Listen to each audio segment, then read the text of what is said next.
strange. This is different. This is odd. Don't know whether this is.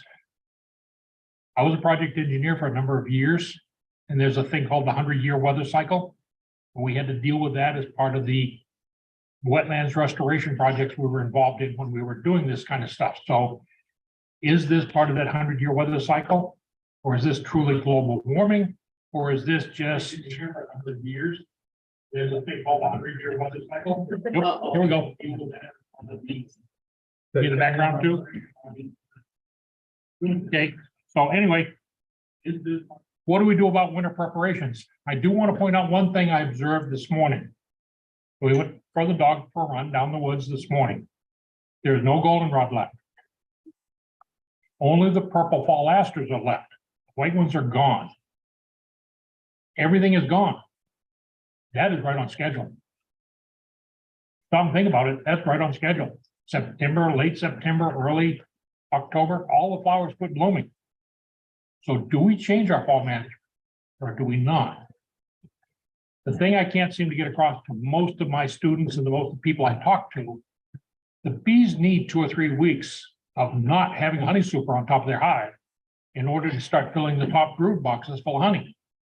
When the nectar is still coming in, you want the bees to working on their winter stores. So to me, we still have to maintain that Labor Day. Labor Day, you take honey off. That's my date every year. Labor Day, you get your honey off. Why? Because still we've only got, like I said, September 21st, we have frost.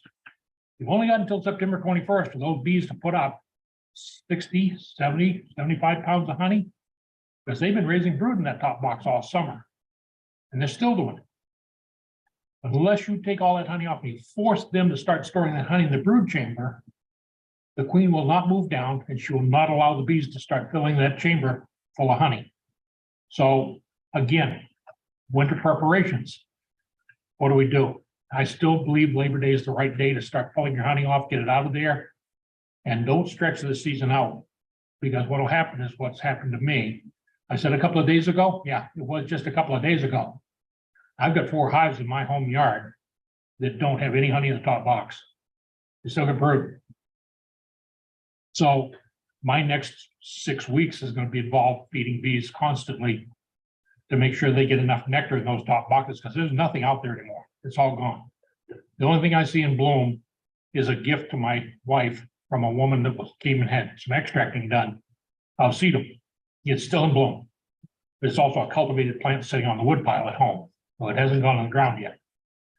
The only thing I see out there right now, bees are all over it, but trust me, that little clump of sedum's not going to give them 60 or 70 pounds of honey in the next 2 or 3 weeks. So I don't think we've changed as much as we'd like to think we've changed.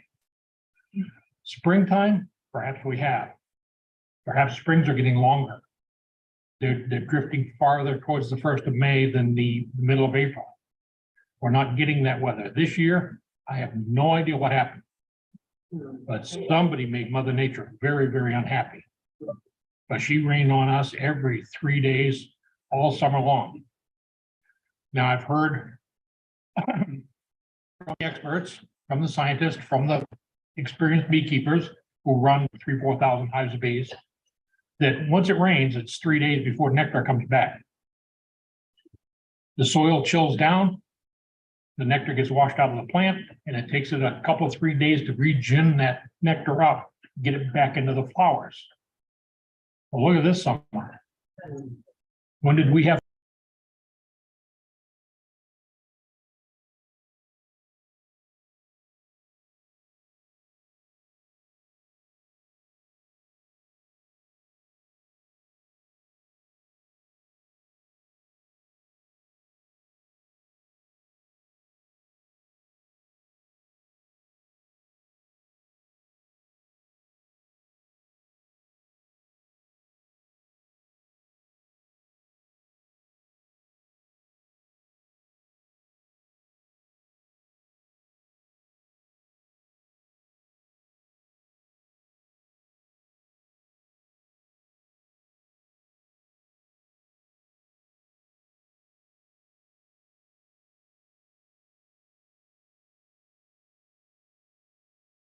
into October. If we do that, well, first of all, bees are probably eating more right now than they're ever gathering. They've already started to consume honey that's stored in the hive to go out and look for honey that's not out there, or look for nectar that's not out there. It's just not there. But they're going to toke up with honey every day. They're going to tank up with it and they're going to go search. They're not finding anything. They're eating all that sugar and all that carbohydrates to get out there and look, but they're not replacing it when they come back. So hives are going to get lighter. They're not going to get heavier in the next 2 or 3 weeks if this weather continues. Last year in November, I'm a tree-sitting deer hunter. I sit in the tree and I watch for deer. If one comes by and he's stupid enough to step in front of me, we'll have venison this winter. If he doesn't come by, which he didn't last year, then I don't have any venison for the winter. But that's okay because I have other food I can eat. I watched the squirrels play for a month. Yeah. You know, every hunter in Maine has a big, heavy hunting jacket, including myself. What do you do with that when it's 74 degrees in November? You can't sit in it in the tree. You put a nail in the tree and you hang the coat up on the tree and sit there in your t-shirt watching the squirrel play. It's a tough one. I don't know what to do about this. We've had some years. I had a year on December 25th on Christmas Day. I opened the hive. It was 75 degrees out. The first 25 years I was keeping bees, but the last 15 years it's been different. Kind of hope we go back the other way a little bit. You know, I talked too about the bees themselves are changing. You know, the bees flying that November last year. Oh yeah, they were flying in November last year all over the place. But I'm thinking back to 5 or 6 or 8, 10, 12 years ago on a Christmas Day, we were out there. And January 1st, it was like 4 degrees. It changed overnight and the temperature plummeted. And that hive of bees that was flying on the 25th was dead by January 10th. Just didn't have anything in there to keep it going. So anyway.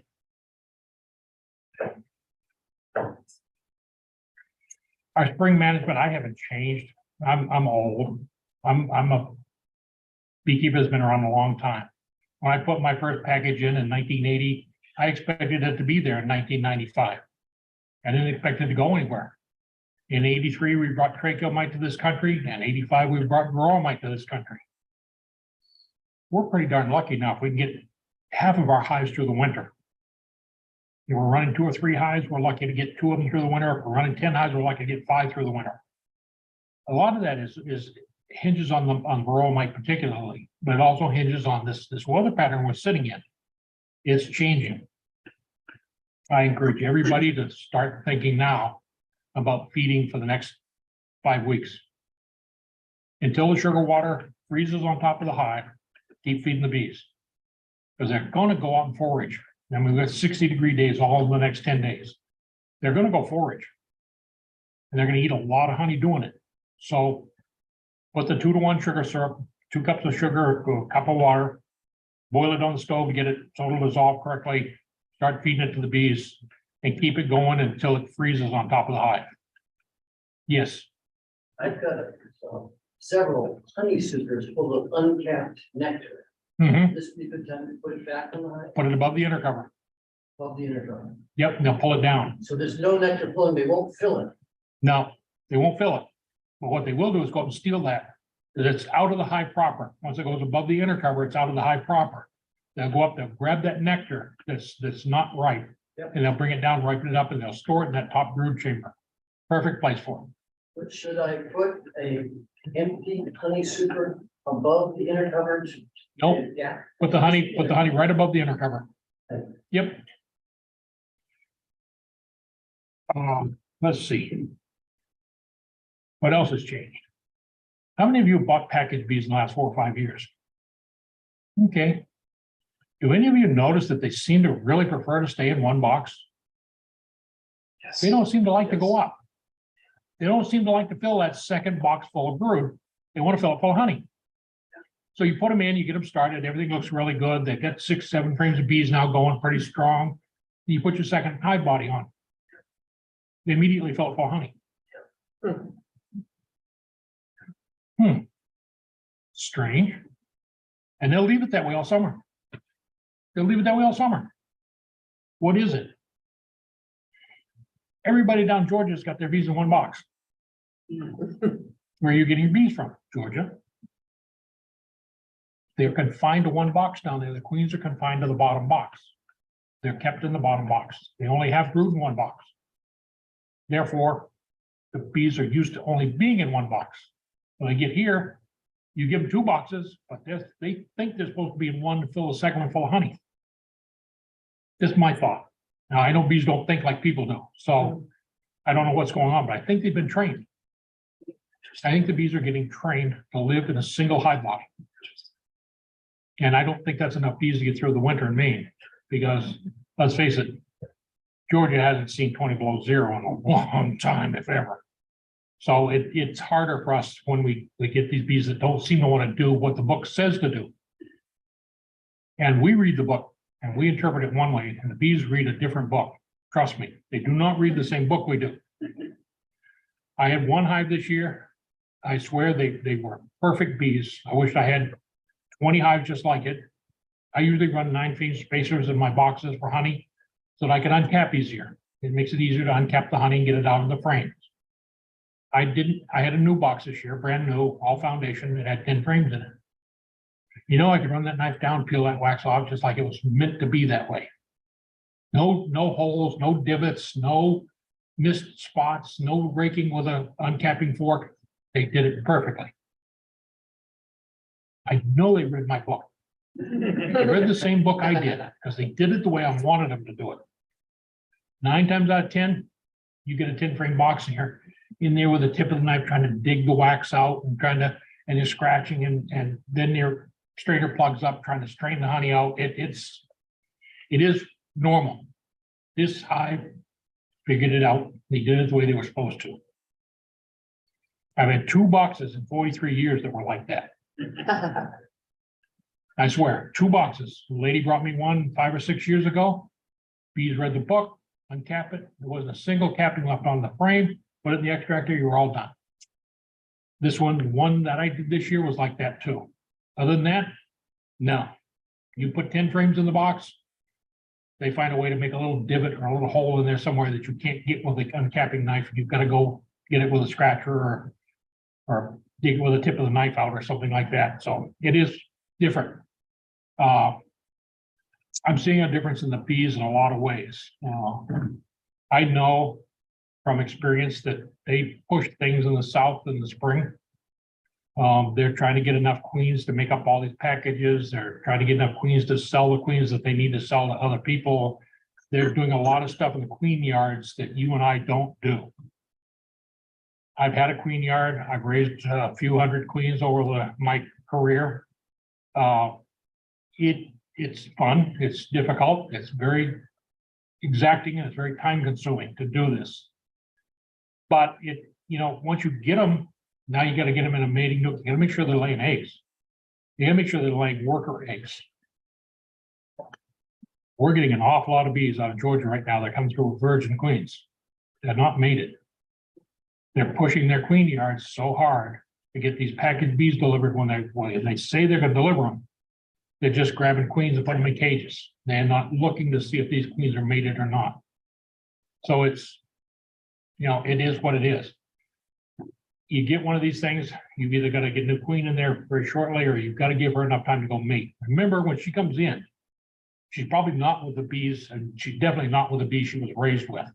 So they're not her offspring, so she can mate with the drones that are in that colony. If you give them enough time, and we're gonna have better weather. So I guess I would say on packaged bees, take the May delivery instead of the April one. You might be better off. You get a little better weather. Maybe these queens could get out and mate with the drones that come in the package with them. Don't know, but maybe. I'm thinking we probably ought to delay our package installations a couple of weeks and let the weather settle out a little bit better if we can. But I say that, and then I want my bees April 15th. I want to get them in the hive, get them going. When you did your queen rearing here, how did you do that? Open mating, or did you graft? I grafted the eggs, our larvae. I grafted young larvae into the cells, got them going in the starter colony, put them in the finisher colony, got them up to queen cells, then took them out, put them in mating nukes and did that. And the reason I quit doing that was I was also trying to run a bee supply business. And I was just heading out to the queen yard to get queens and put them in the mating nukes when somebody came down the driveway. So I waited on my customer. And this was a 2.5 hour conversation, I guess, something like that. And I got all done. I walked in the house and made myself dinner and sat down. Next morning, I had one queen. Out of the 28 or 30 that were on that bar, I had one queen left. They killed all the rest of them because I missed a day. I missed a whole day. That's all it took for them to kill all of those queens. I had to make a decision in my life at that point in time. Do I raise queens or do I do bee supplies? I was making a little more money from bee supplies than I was from queens, so I stayed with the bee supplies.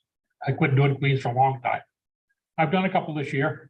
We did 4 or 5 this year we needed some extra queens. We went out, we did some and got them going. I helped a guy graft them. They came out pretty good. We're not unhappy with them. There's a lot of people now raising queens, particularly later in the summer. If you get a chance to requeen the 1st of August, yeah, do it. Don't wait till next spring to requeen. Do it in August. Now it's a little bit late. Of course, it is late now because everybody's quit raising queens. If I had to pick a time to requeen, it'd be right after the dearth. You know, that's at 7 or 8 days in the middle of the summer where there's nothing coming in and the bees are ugly. Don't go try to requeen when they're like that. You just get stung. So wait till they're happy again and they're all flying like crazy. And then go out and kill the old queen and put the new one in the next day. 24 hours, put the new, either the queen cell or the new queen in, you'll be fine. Gives you 2 options doing this. One, you get really cheap queens in August because they're not terribly expensive because everybody's trying to unload all the extra queens they've got if you're buying one. And secondly, you get the very best bees for winter you could get. You got a very young, healthy, vigorous queen laying really young, healthy, vigorous workers. So you don't get bees that aren't fat and happy. You get really fat, happy bees. Because this is the best the queen can be. That 3 or 4 months right after she's introduced is the best she's ever going to be. The next year, she's great. The year after that, she needs to go away, get a new one. Every other year. My management philosophy is that every other year, get rid of those queens and put new ones in. It makes for a better wintering and also makes for a better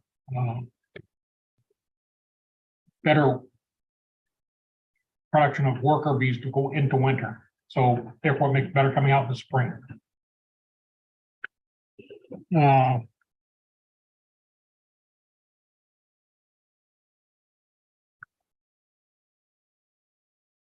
I'm not going to be breed specific on bees. I'll take anything I get my hands on at any particular time. Carniolans seem to be a very strong dominance right now. They seem to be coming heavier and heavier. The Italians are still probably the most dominant strain in the country. They're good producers. They just seem to swarm a little bit too much for my likings. But my favorite bee of all was the old mountain gray Caucasian, which I don't know if we can even get them anymore. I think there's a guy in Mississippi that's still raising some queens. Gentlest bees in the world. Oh, were they nice to work with? They just didn't sting. You drop a frame on the ground, you stick the frame down there, they'll crawl back up on it, you put them back in the hive, they're happy. They were just good bees to work with. But my breeder retired. He was 80 years old the last time I saw him. And that was 25 years ago. So he'd been retired for a long time. The strain was lost. He sold his business to someone, and the guy moved it out of the area he was in, and they lost his strain of Caucasian honeybees. So I don't know where they are right now, but if there's any around and you hear somebody selling a Caucasian queen grabber, they're the best that they can be. Very large colonies of bees, disinclined to swarm, very, very gentle. And they make maybe 2 pounds of honey less per year than the Italians do. It's a pretty close race, but they're so much fun to work with. Buckfast, again, is another one you'll hear about everywhere. Be cautious. Buckfast today is a nice bee. She's gentle, she works hard. They make a lot of honey. Everything's going good. Tomorrow you drive into the bee yard and you get stung. Hmm. I've had this happen to me. I've been able to, I used to mark the front of my hives with letters and numbers. And I pulled into a yard up in Pittston and I looked over there and there was a bee on the front of that hive, which meant Buckfast. And they wouldn't let me out of the truck. They were swirling all around the window looking for me. They did not want me in the bee yard that day, so I kept the window rolled up and left and came back the next day and they were fine. Just one of those things. I found that about Buckfast. They seem to have their days, and the day that they're having one of their days is not a day you want to be in there playing with honeybees. What else? Did you do a lot of consolidating in the fall? Like, I'm going to So this they year. say taking I'm your gonna losses consolidate a kind little of bit thing? more this year than I have in past years. I try to nurse everything through. I'm Okay. bad about that. I hate to lose a colony. I tend to nurse bees a lot longer than I should nurse them and try to get them through. This year I got the two in my yard are gonna go. They're gonna all go on one big hive down the end. I'm just gotta get rid of both of them. They're not Yeah. gonna make it. I know they're not. And So that's as soon as I get the meds off of it, population, you think, or, I think this is one of those spring queen issues. okay, I just never got back to them as much as I should have. I thought they were doing okay for a while. Right. Now they're back down to 3 frames of bees. And it just, I know they're not gonna make it, so I'm gonna go snuff that queen out and put her on the hive that is gonna make it. It's not gonna, number of bees in there aren't gonna change the population of that big, strong colony much at all, but at least I won't feel like I let all the bees die. Right. What else? Got a question for you. Yep. You mentioned you felt like some of these bees that are coming from Georgia, like one box. Yep. Have you experienced towards the later end of the season when you have, two full brood boxes plus a super, maybe another super, and as the season's starting to wind down, you harvest the honey, but all the bees are on the sort of the top brood I've box? seen that more this year than I have in a lot of years. My last 2 seasons have been that way, and I don't know how to encourage them to get down and then be Rotate able the 2 boxes. to, pardon me, Rotate the 2 boxes. just rotate them. Yeah, Okay. take that box full of bees and put it on the bottom board, put the other one on top. They want to come back up? Okay, come on. Good. Yeah. You still got a box full of brood on the bottom. So what do you do if you get to like winter time? You gotta wrap them up, but you don't have any honey in the top boxes as much. And it's all, Like I say, you should be feeding right now to make sure you That's get what that I honey in that top box and make sure it's full. Yeah. Because it's gonna be, I don't know, should I say that? Should I tell them What? pine cone story? Go ahead. Okay, I watch the pine trees a lot, and there is a host of pine cones in the trees. The last time I saw this, I had 2 things going on. One, I had a cordwood squirrel down in the woods. And what that squirrel did was to gather up all the pine cones in the area and put them in little stacks like cordwood, like firewood. You'd have 8 or 10 on the bottom, you'd have 7 or 8 on the next row, you'd have 5 or 6 on the next row. You had these things stacked up everywhere, all neat in the woods. I mean, I wish I had a picture of this, because this was incredible.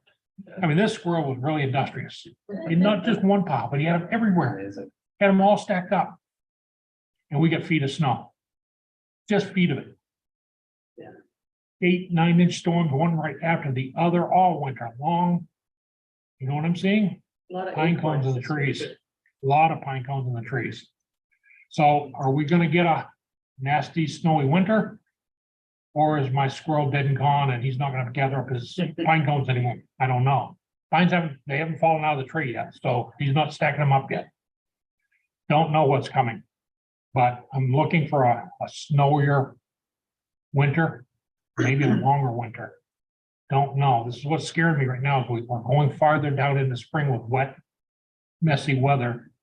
We're not getting into good spring weather as early as we used to, but we're staying in fall. We're staying in summer, well into the fall season.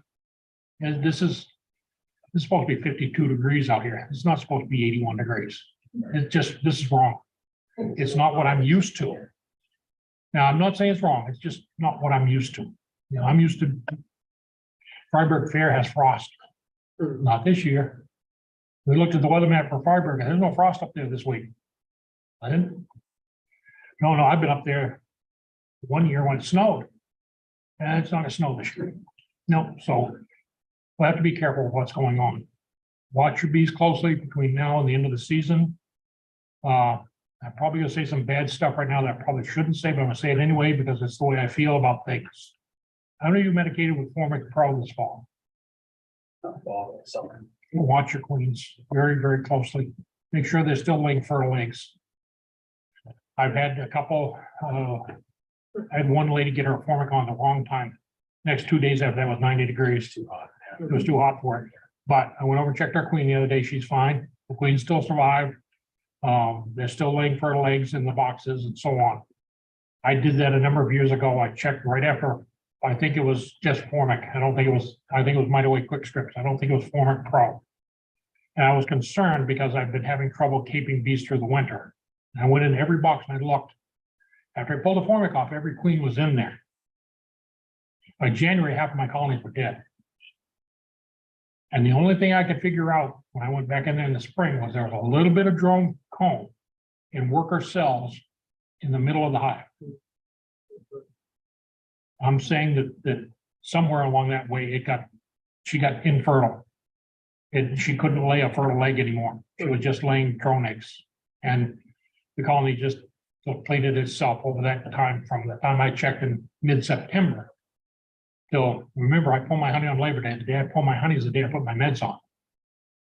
So I'm going out putting meds on right, and I could do that then because we had the temperatures to allow that 75, 76 degrees. It was fine. Now you have to be more careful with the Formic. I've gone to the Apivar now because it's something I can put in there and it doesn't matter what the temperature is. Rick, I don't like it, but it's better. and I know share what Formic has to say about queens being killed by their product. Yeah, they're admitting it, finally. They're not saying they're killed, but they're saying they're becoming infertile. So at least they're admitting that there may be a problem with their product and the resulting harm to queens before the season's over. I don't know what to do. We've had so many medications over the years. We've lost so many of them due to resistance from the mites. I hate to see us lose any more due to this. So just check your queens 10 days after you take your Formic off. Make sure you got worker eggs in there, worker cells with eggs in them that are getting capped flat. They're not the domed up ones. Yes. I put Formic Pro on from the this year Mhm. and I lost a hive. And it was Yeah. a beautiful, full, strong hive. Yeah. And You have to, I'm telling you, you put it on for the 7 or 14 days, whatever period of time you're treating for. And you gotta go in 10 days after that and look. And see what's going on. Make sure that queen is laying worker eggs, or you see capped brood in there that is not emerging. You pop a top off, it's still larva. If it's emerging, that could have been before you actually put the Formic on. You need to find a larva that's capped. It says it's only been capped in the last few days. So it's worker cells, and it's worker eggs in those cells. Then you'll be fine. And May is a good time to treat with Formic because you can get a queen. You find out that you got a problem 10 days after you take your Formic off, you can get a queen overnight. It's not a problem. In the fall time, I'm inclined not to use Formic. Now I'm using a chemical that's even worse because it's toxic. It's Apivar. I can't remember the chemical name right now, but it's a 42-day treatment. Now, there's a lot of years when if you went on September 10th and threw a medication on there, that was 42 days long, you wouldn't get it out. You'd have snow on the ground by the time that thing was supposed to come out of there at the end of October. Not true anymore. You know, now we're getting these longer falls. It might be a time for those better medications. Now, I've been around long enough that I remember the old blue square formic acid pads. There were 65% formic acid, but they were a big square pad in a vegetable bag with like grapes come in that have holes in it. You put it on top of the hive. That was a 42-day treatment. You put that big pad on top of the hive, you went 42 days, you came back and took it off, and it was bone dry.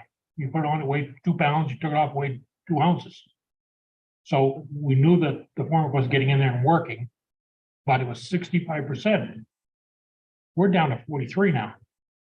In this Formic Pro and the Mite Away quick strips are down to 41, 43% Formic. We're not getting the same treatment. And let's say something here again too. I hope Mite Away's listening to me because they should know this. You can't convince people they have to treat 4 or 5 times a year and keep reducing the effectiveness of your chemical. You keep reducing the amount of formic acid in there, it just means everybody's got to treat more often. So you sell 4 times as much medication at the same price. It's all $6, $7 a hive treatment now. But now they want us treating 3 times a year. They want us treating in the spring, they want us treating late summer, they want us treating again in the fall. Well, when they can tell us we got to treat in January. They've run out of beekeepers, they've run out of medication, they've got to, well, we're going to sell more medication, so we'll just make them treat again. We'll just drop it down to 34%. I don't know what's going on. I'm not happy with this, obviously. You ever use oxalic? You ever use oxalic acid? I do not. I do not. Okay. Did any of you ever go to the Maine State Beekeepers meeting when Lincoln Senate did his oxalic acid presentation from Georgia? No. All right, here's a vision for you. 2 guys, Tyvek bee suits, duct tape around their ankles, duct tape around their wrist, full respirators on with hats on top of the respirators. And the sky is clouded with oxalic acid mist. This is healthy. This is healthy for the bees. Look at these 2 guys standing there. They've got these huge, massive lungs in their chest and they can breathe, but they won't breathe that stuff. Why are they giving it to the bees? And why are they putting so much in there that the sky is absolutely clouded with this stuff? And it's like, I couldn't believe it. It's like a fog in San Francisco. It's just horrible. I watched that and then I thought, okay, I got to read more about this because Bill Truesdale's a good friend of mine. He's down in Top Bend, Bath, and he's one of these scientific minds that always works through this stuff. He was using oxalic for years. So I talked to Bill about it. He said, yeah, it's great, Rick, if you do it right. Yeah, do that 5 treatments, 3 days apart or whatever it is till you get to your 21-day treatment period or window or whatever it is. I don't know what it is because I don't use it. He said, but the problem is you're putting it in there as a vapor from a crystal. You've got a crystal in the wand. You turn it to a vapor, you stick it in front of the wand, and it goes inside the hive. And as soon as it cools down, it goes back to a crystal. Well, if that is cooling down inside an open cell, there's a crystal of oxalic acid forming inside that open cell. And that queen's gonna come over and lay an egg in there. Is that good or bad for that new bee? Don't know. The whole process there kind of bewilders me just a little bit. It's like, the doctor says salt's bad for you, you shouldn't eat as much salt. So you go and you sprinkle salt on everything. Aren't you doing the same thing with oxalic acid? You're just sprinkling acid over everything. And I know what they're saying. That I don't like the crystal reformation of oxalic acid. And probably the reason I've really never used it, I always had something else I could use. I've always been with Formic. I was a supplier. I had everything. It was all in the store. All I do is go on the shelf and grab it. So I had, I had Apolife Var, I had Apivar, I had Kumafos, I had Apistan, I've had all of these chemicals we could use. And we used them over the years. So I've kind of just grown in that system. I've known a lot of people who've made their own evaporators for the oxalic acid, and they seem to work just fine because they're too cheap to pay the $125 for a good one or the $250 for a better one. So, okay, I don't know what the scoop is, but no, I've never used it, so I don't know. I can't tell you. I've always stayed with Formic. If I do spring treatment with Mite Away, I do it with the Mite Away quick strips. I don't use the Pro at all. And if I'm going to do a fall treatment, I usually do it with an apivar or something like that, that I can hang down in there and leave it there for a while. Yep, Do you do monitoring for mites? Do you do alcohol washes or anything else? I can't kill good worthy bees, so no, I don't do alcohol watches. I don't do sugar shakes either. But what I do is I'm not opposed to killing a few dead drones or killing a few worthless drones. So I will take my cappings fork out there and I'll poke the drones and pull them out and look at them. If I pull 50 out of a hive and I've got one mite, I'm not treating. That might be, if you do 300 bees versus the 50, you might have 5 mites. That's a treatable level. But I'm not gonna stand there and I pull 300 drones out and look at them. I'm gonna pull 50 out, take a look at them. If I find one mite, I'm not treating.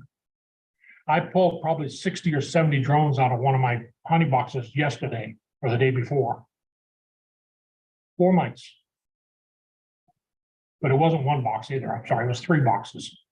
It was 3 separate boxes from 3 separate hives. I had 4 mites in the 3 boxes. And I probably pulled 60 or 70 drones out to check them. And I was tallying as I went.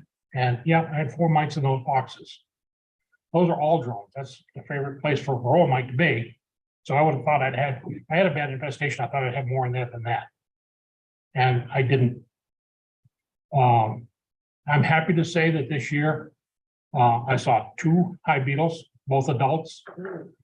They both got squashed in the honey house. They were running around on my little uncapping board, so they got hive pool squashed.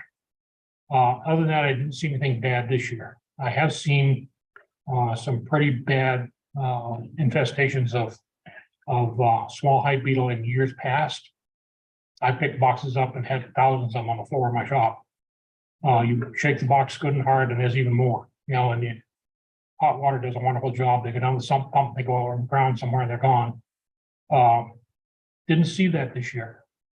I pulled a lot of drones from a lot of different people's hives because I extracted for 30 people, something like that. And we pulled a lot of drones out of their colonies too, and we just did not see a lot of mites this year. Rainy weather? Cold, damp summer? Don't know. Just not a lot this year. Other years I've gone in, pulled and get 12 mites on one forkful. Not this year, very few, which is a good thing to see. Doesn't mean you can't medicate. Just means I think the mite loads are lower this year than they have been in past years. Maybe they're breeding better bees. Bees are more resistant to mites. I know they're trying. What else? Anything else? You wanna share what we saw this year on extraction with some of our, tried and true people as far as what we saw for volume of honey? Everybody, one customer was down this year. This one customer is pain, to say the least. I have an extracting room that's about, let's see, 16 feet long and 8 feet wide. This one customer comes and nothing else goes in the shop till he leaves. He brings me between 40 and 50 boxes a year to extract for him. And of course, 40 or 50 boxes means 25 pails. So you got his pails sitting there, you got his boxes sitting there, and there's no place to put anybody else. So when he comes, I've got to get him out of there and get him back on the road. He's the only one that did anything this year. My customer that usually brings me 12 to 16 boxes brought me 7. Another customer who usually brings me 8 or 10 boxes brought me 3. Customers in the past who have brought me 2 or 3 boxes brought me 1.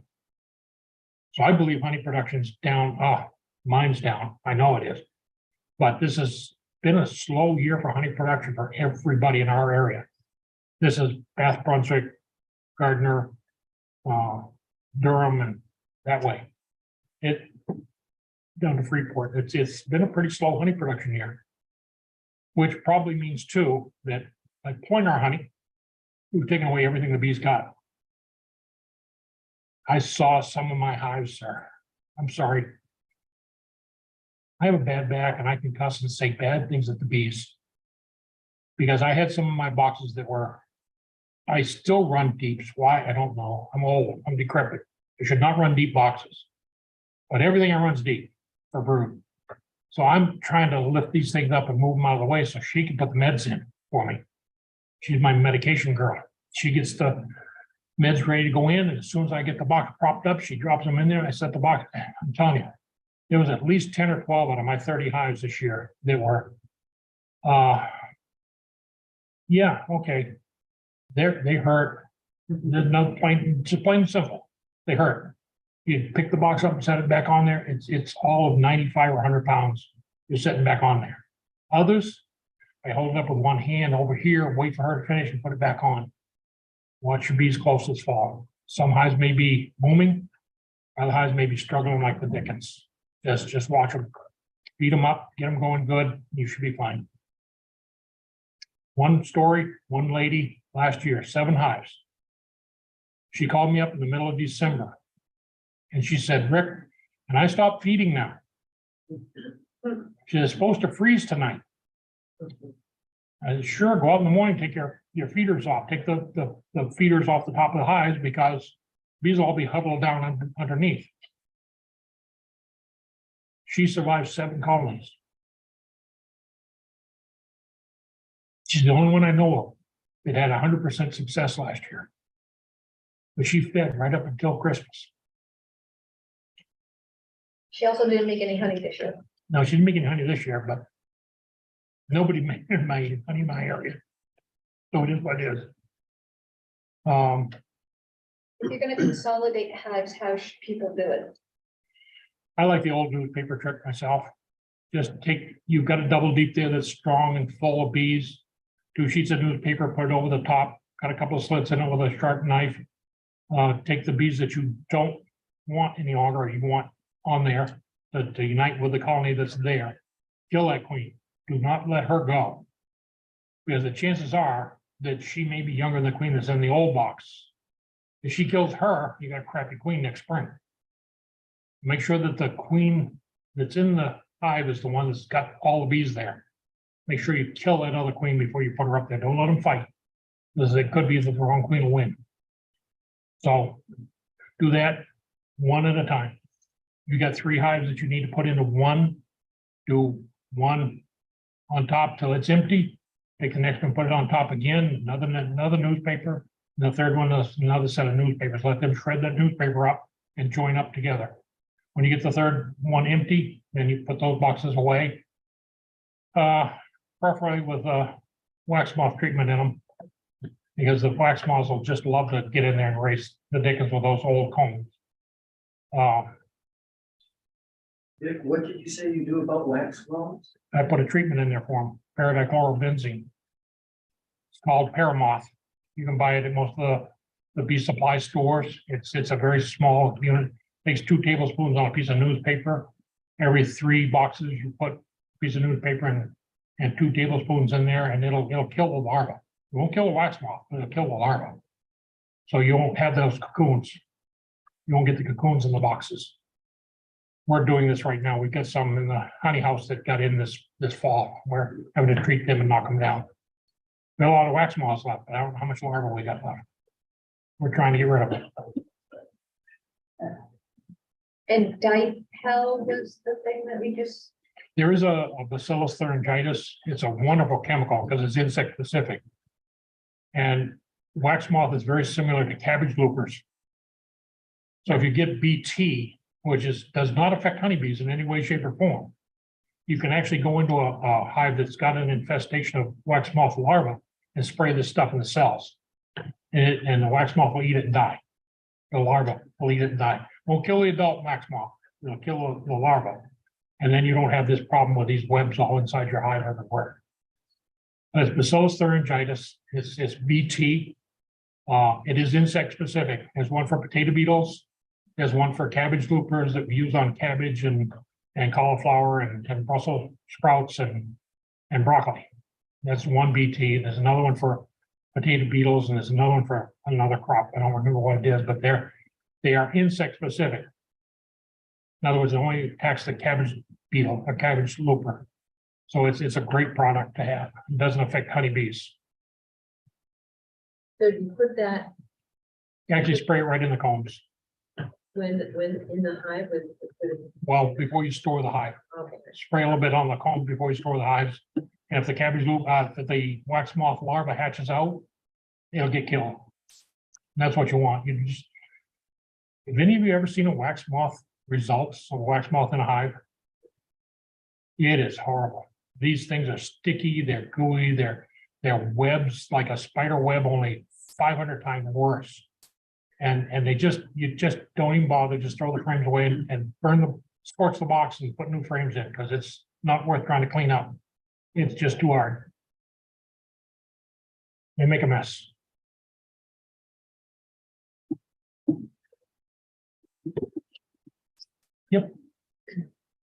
Curious to know your recommendation for setting up a hive for winter, insulating, all the soap. Yep, I left mine in the truck. I was gonna bring it up to show it to, in the car. I was gonna bring it up and show you what I use. I use a thing called soundboard. It's an insulated inner cover. It's not really for insulation. It's really for moisture control. Soundboard's dirt cheap. It's a good thing for a club to get into. If you want to make some, get a guy with a table saw and go get 10 sheets of this, and you can make hundreds of these covers. And they're basically the size of an inner cover. And you cut a little notch in the front of them, so it matches up with a notch in front of the inner cover. They go on top, and a little 3/8 inch stick, about 15 inches long, goes on top of that insulated or the moisture board. Then you put your outer cover on and put a rock up there. But that does allow the air to come up over and wick some of that moisture off of that board all winter. That board can go in weighing a few ounces and come out soaking, wringing wet in the spring. Remember, if you've got 100 pounds of honey in that hive, 17.5 pounds of that is water. It's got to go somewhere. The bees sweat it out all winter. It rises to the top of the hive as warm air. It condenses in this insulating material, like this ceiling tile. It collects in there. If the bees need that water, they go chew that board up and bring it back. If they don't need that water, they won't. And that board may weigh 4 or 5 pounds come spring. You take it and throw it on the garage floor for a couple of 3 or 4 days till it dries out, put it away, use it again next year. It keeps the moisture away from the bees. If the moisture comes up and hits an inner cover and it condenses, it'll rain back on the bees. And water will kill the bees in a heartbeat in the winter. Yep, Is that the same as homicide? yep, exactly the same. It's just 1/10 the price. Almost generally, the last time I looked at homes, it was like $40 a sheet. Now that's 14, 15 insulated covers. You average it out over that, that's not bad for a price of that. This insulating board used to be like $8 a sheet, $10 a sheet. You still get the same 14 or 15 pieces out of it. It just was a lot cheaper. And a lot of times, you know, it's just as well to throw that stuff away in the spring, get a new one. If you're doing that with home assault, you get a couple of bucks there you're throwing away, as opposed to, you know, $1.20 for a soundboard. So can you get soundboard like it? Any lumberyard, even Home Depot has it from time to time. You have to look hard for it because it's not a popular product. I go someplace and just steal their. Yeah, you just come in here and steal their ceiling tiles. That's it. Make sure that if you wrap your hives, I always wait till at least Thanksgiving. This year, I may wait till Christmas. You gotta find a time when the temperatures settle down and they stay down. The last thing you want to do is wrap your hive when it's 52 degrees out, and tomorrow it'd be 87. And now that black tar paper or the black wrap or whatever you've got on there, gonna soak up that heat, and it's gonna get really, really hot inside the hive. And the bees are all gonna come out and they're gonna do that bearding thing on the front of the hive like they do in the heat of the summer. And then all of a sudden it's gonna go back to 42 degrees tonight. And a lot of the bees are gonna stay right in front of that hive and fall on the ground. They're not gonna be able to make it back in. So my concern about wrapping hives is make sure that you do it once the weather settles down and stabilizes into nice cool temperatures. You want anything above 40 degrees during the daytime if you can help it, preferably 30s, but you got to wrap when you got to wrap when you get to your hive. I mean, the day to wrap is not after the first 14-inch snowstorm, because then you got to wait through all that snow to get out to your hives to wrap them up. I have used 15-pound felt tar paper for years and years and years.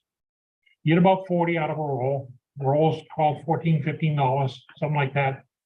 The nice thing about felt tar paper and 15 is so cheap come spring, you throw it away. If you want to kill the grass in front of your hive, just lay it in front of the hive when you're done. It'll kill every bit of grass down there. You won't have any grass growing up in front of your entrance. You don't want to do that, then throw it away. You get into 30-pound felts, you get into the plastic wraps from the bee shop, the bee suppliers and stuff like that. You're investing some serious money.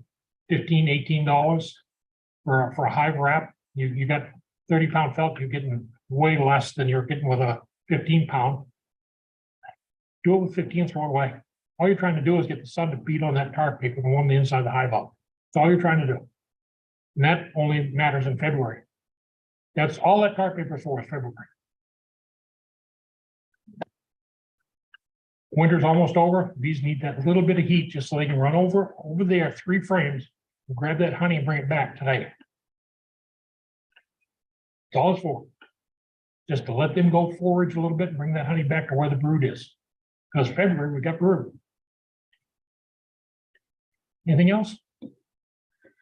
I noticed this year, because we have a small apple orchard, which we put in, so the bees would have some good forage. Yeah. Once they started blooming well. Yeah. We had quite a bit of blossoms this year, Yeah. but like you said, the rain and everything, so obviously the bees didn't get out too much. My whole orchard, I got 5 apples. Out of the, You know, and it's funny because this year I've got a Cortland in my front yard that's got apples on for the first time. And it's loaded. I got 5. I had the Cortlands and Max, Yeah. and I got 5 apples total. If you remember correctly, I think in middle of May, we got a hard frost. Yeah, that's probably the other reason. That's killed all your blossoms. Yeah. Several years ago, we had the same thing. In the middle of May, we had a wicked bad frost. I was in the orchard at the time, pollinating. And they said, well, you might as well come pick up your bees because all the blossoms are falling off the trees. They're all brown. So I went and got my bees and took them home. Okay. Well, I got them in the summer yards and I'm looking out and here's all these blackberries in bloom. I mean, it is spectacular. This whole field is snow white with blackberry blossoms. And I'm already starting to count my money. 3 days later, they were all gone. It fell right off. The locust trees came into bloom. And I said, well, I'll make locust honey then. 3 days and the blooms fell off. They were all killed by that frost in May. You don't think about it because they're not in bloom in May. Right. They don't bloom until the 1st of June, but you're thinking, wow, you know, look at this bloom. I'm going to make some honey off of this. No, those were already dead before they ever opened. And then the people went and bush hogged all those blackberries, so that didn't help me either. But it's what happens. We don't pay attention to this as closely as we should. You know, you get that frost and it doesn't have to be long, just a few minutes. And the frost hits the apple tree and the blossoms all fall off and nothing gets pollinated after that. Our orchard down the road is down, they're saying they're down over 60% from their normal crop. I'm having a hard time believing that. They're still picking apples down there. And they sold like 400 pounds of honey last weekend. Well, if they're selling 400 pounds of honey, you know somebody's picking a lot of apples. So well, if you're down 60%, where are all these people finding these apples on these trees? Because that doesn't sound right to me. Right. So I don't know much story. Is it a story or not? Don't know. My Macintosh this year did nothing. Both of them, they were almost barren. But they're both older trees and they were taller than the Cortland was. So don't know. Crazy. Blueberries this year were non-existent for me. Yeah. Usually I could pick 5, 6, 8 quarts off one bush. I have one wild, and this is truly a wild high bush blueberry. I didn't plant it, came with the property. But I could usually go up pick 6, 8 quarts off of that one bush. I think I got one handful this year before the birds got the rest of them. There was just nothing on it. It just didn't come out well at all. Now, did that get hit with a frost or was this just a bad blueberry year? Knotweed's good.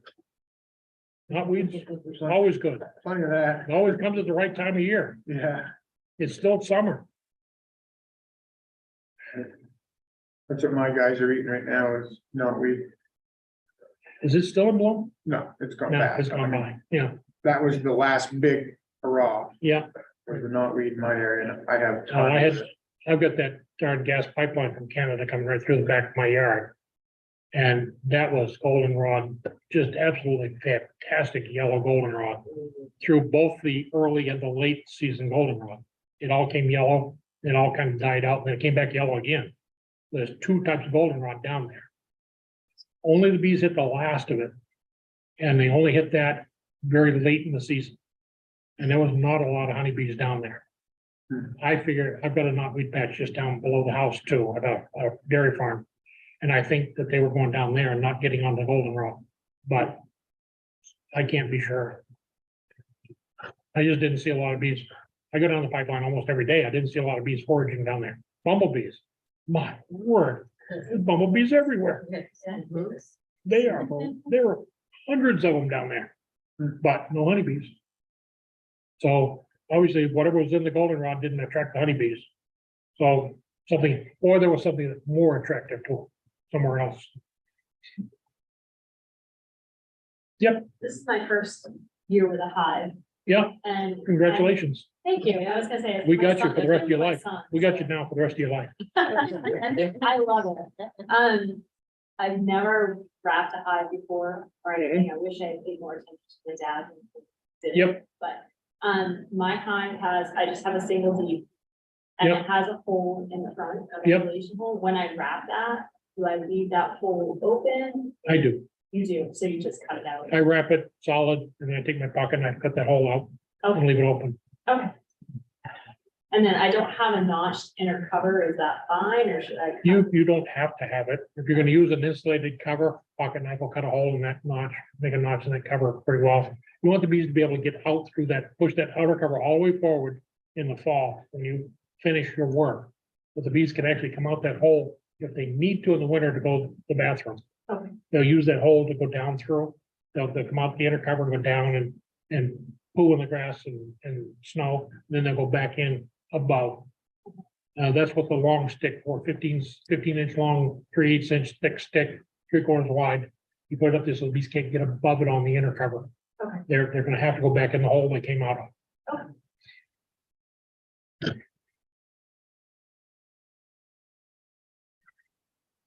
You said you only have one deep, you don't have a medium or shallow. Can you talk a little bit about swarm management, prevention, I guess, would be one way?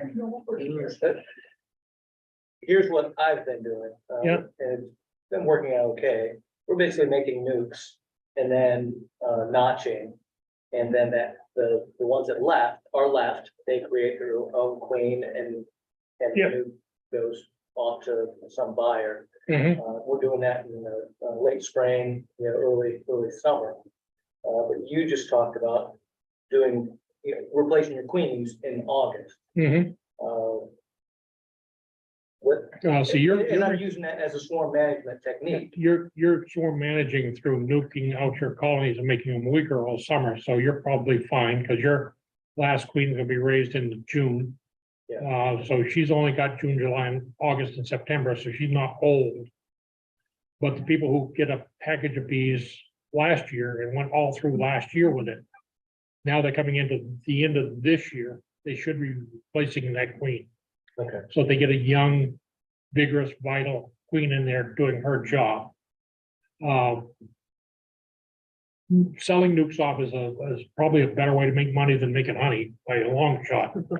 The problem is if you do nuke enough, you don't make any honey because you weaken your colonies up enough that they really can't. That's okay.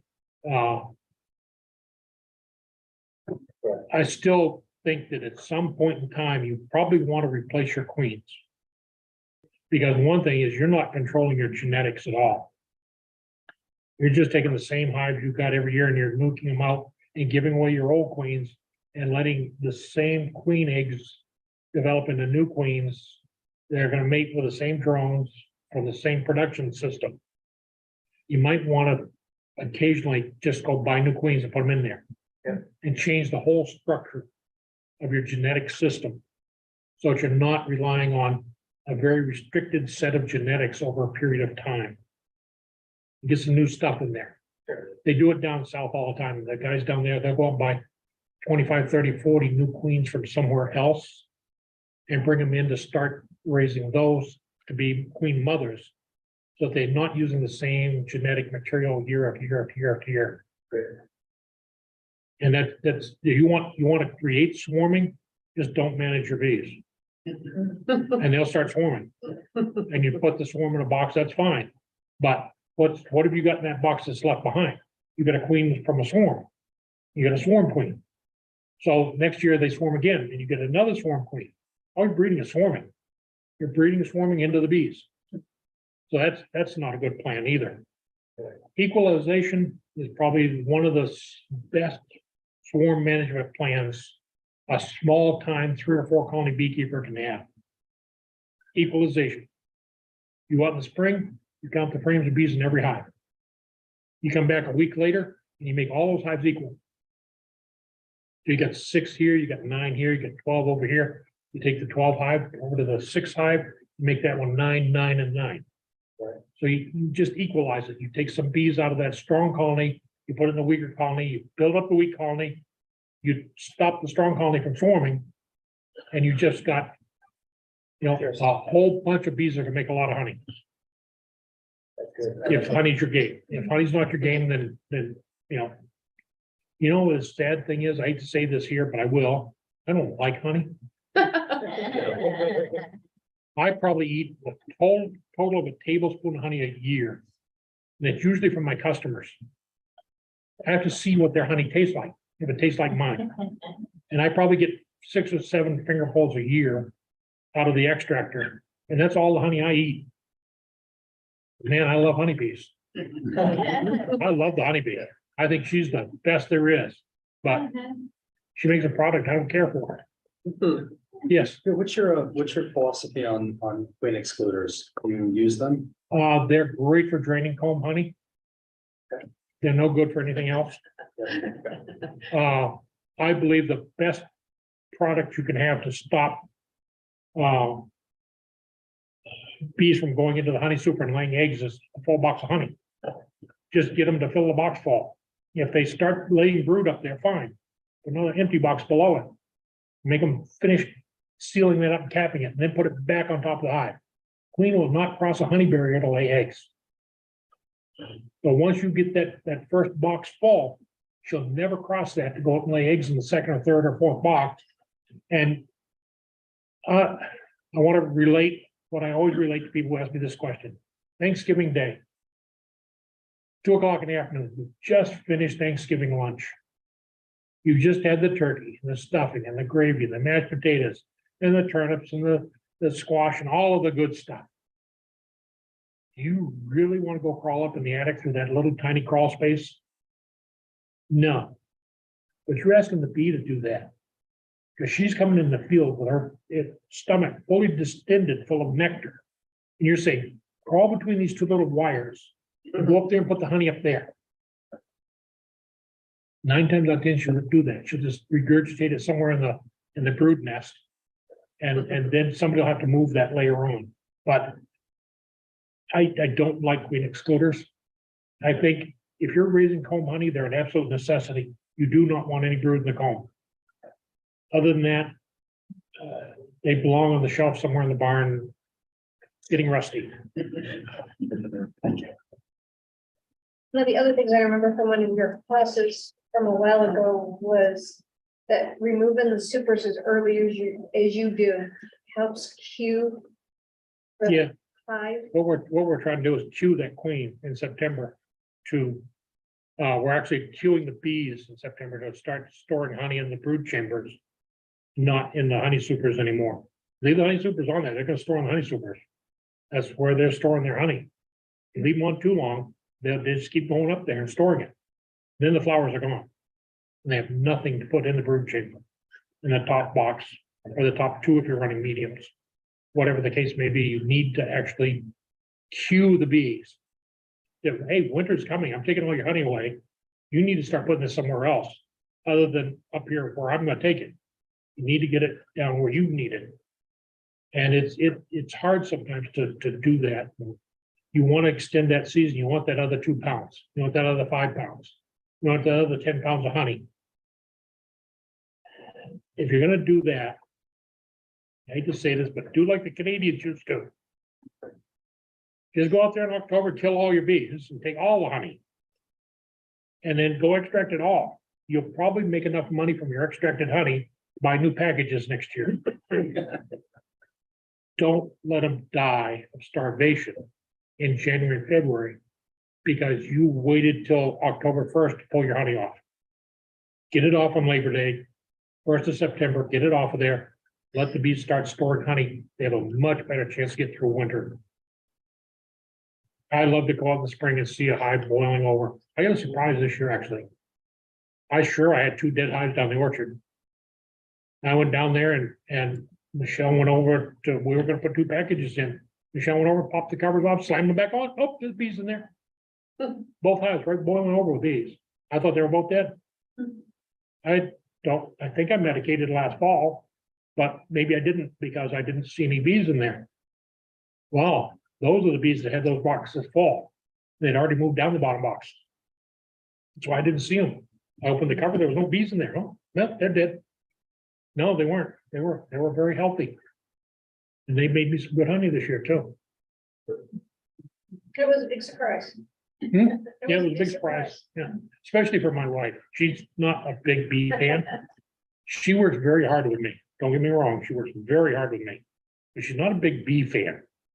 Especially if they stink. Does not like getting stung at all. So when she lifted that cover up, expecting there to be nothing there, and there were bees boiling out of the inner cover. Yeah, she kind of threw the cover back at them and left. She didn't stick around. You had to step back. Yeah, okay. I don't know if you've ever taken a 35-foot step, but okay, It's a big step. big step. It is what it is, guys. Are we changing? Yes. Are we gonna stay this way? I don't know. I hope not. I hope we get back to real Maine and real weather. And we get this October cold snap. We get back to frost in September, so we get back to bees not flying in November. But until we get there, I don't think our fall season's really changed. The flowers haven't caught up. If the flowers ever catch up with this cycle, then I would say, yep, we need to change our fall management plans. But the flowers are still dying right on time. The goldenrod's gone. The white asters are gone. The only thing left is the purple asters that are out there in bloom. The knotweed's gone. Everything's gone. Right on time. Just like it's supposed to. So there's nothing out there for the bees right now. Nothing. Feed them up. Get them into winter. Let's hope we come out in spring with lots of bees.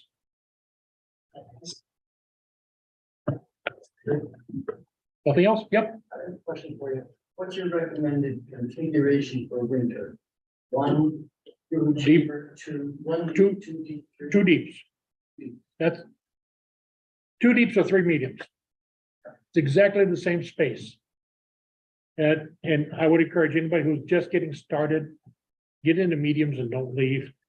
Stay there. Get into your 3 medium hive. That's what it takes to keep the bees healthy. 3 mediums. If you get into deeps, just be aware that you gotta have somebody there to lift those damn things up. Because they are heavy. And when you get to be 78 years old, like I am, they're even heavier.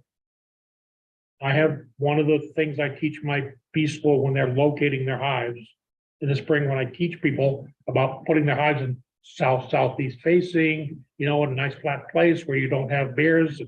All of this stuff is, remember too, come September, the weight of honey is directly proportional to the distance you have to carry it. If you're gonna walk 100 yards with that 60-pound box of honey, it's going to weigh 400 pounds by the time you get back to the house. So have a way to get a wheelbarrow or a cart or something where you don't have to lug that across the field. Make sure you have an easy path back and forth think about the fall as well as the spring. It's nice to walk out there with a 3-pound package of bees in your hand and put them in. But you're not walking back with a 45-pound box of honey and tucked under your arm, strolling back casually. It's gonna weigh a lot by the time you get back to the house.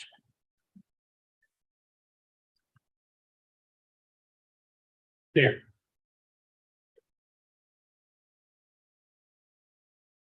Yep, I covered everything. Thank you. Thank you very much. I was gonna give you a thank you for coming honey jar, but you don't like honey. You can give it away. Give it to somebody that likes. I'd be much happier if you give it to them.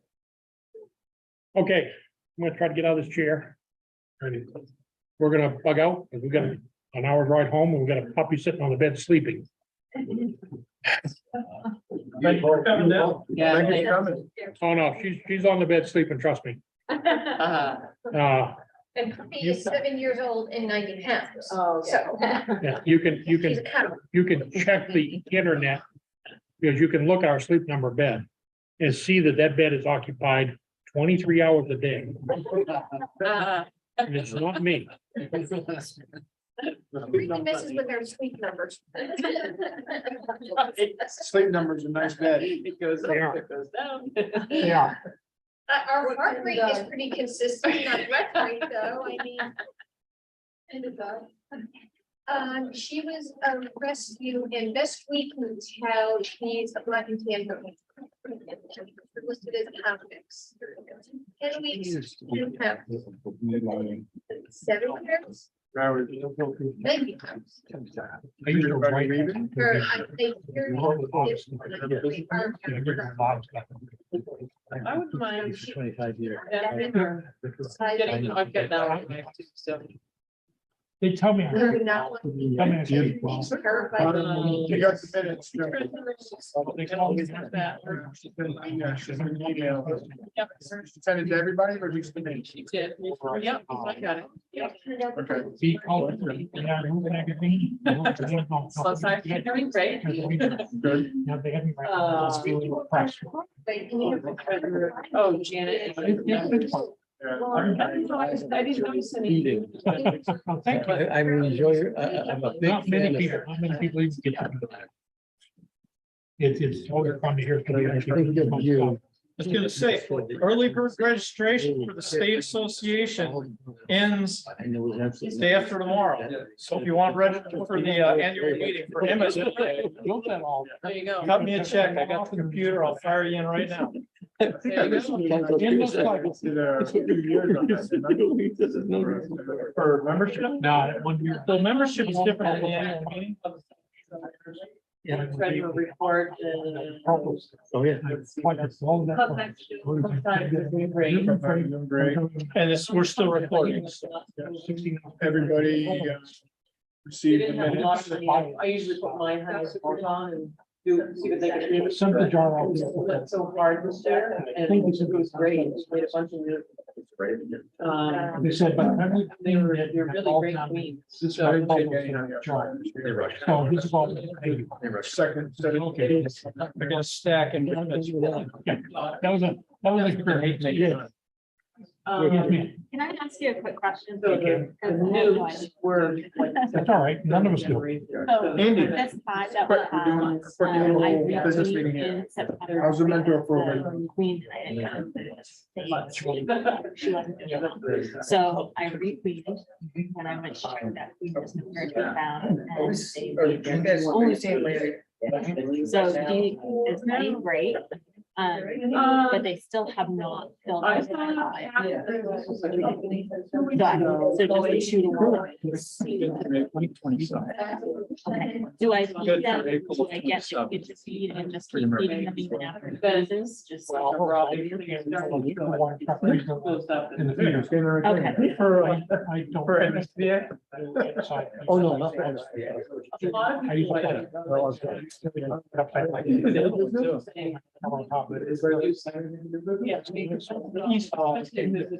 play. Right. So.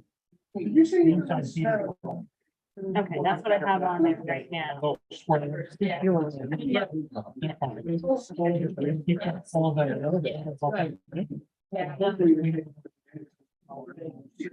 Okay.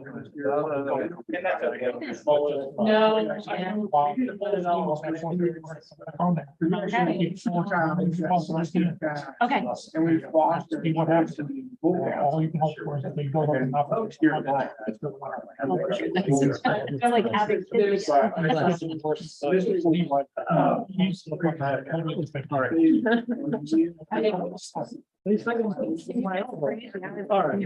let's take care of yours first. All right. The experiment. Gotta get one now. And I'm sorry, I'm still bad.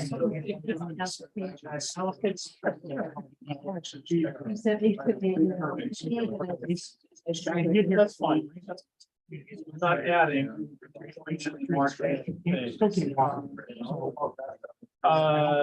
So Angus might put red. Are we talking membership or are we simply?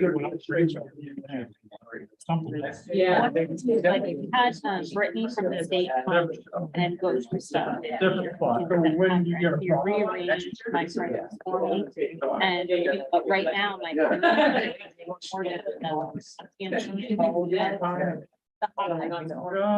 Like, there's one phrase.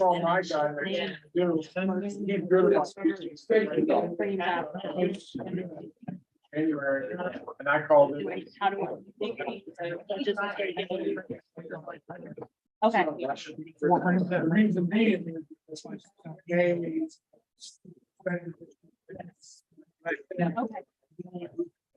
Don't separate the bird. Okay, so all of those. Right. And so then take the frames that do have honey and just lay them on the And outside. should I take it off the automatic confirm? Is that like when you tie a credit card to it? Yeah. So he sends you a. I was gonna say, it might actually. It'll still do So that. I'm trying to help people this game, but this right, I'm like, geez. Right. You gotta get a new one issued. Right. Yeah. I'm out there every day watching them pick them up off the ground. If they fall. I'll leave it as it is for now, but you're good through. It's been fun. October. It's been fun. Darn. Yeah, you're in the October. Yeah. I'll deal with it next year. Thank you. It's still been me. I was gonna. Sit down. Thank you. You wanna have lunch? You just want to your cover off, and sit there and have lunch. Don't think about it, especially with the pork. That's fine. Final. Yeah. Thank you very much. Have a for your great help. Have a safe Good luck. trip home. That was crushing one, that was a couple of years ago. November was like one of those. You're welcome.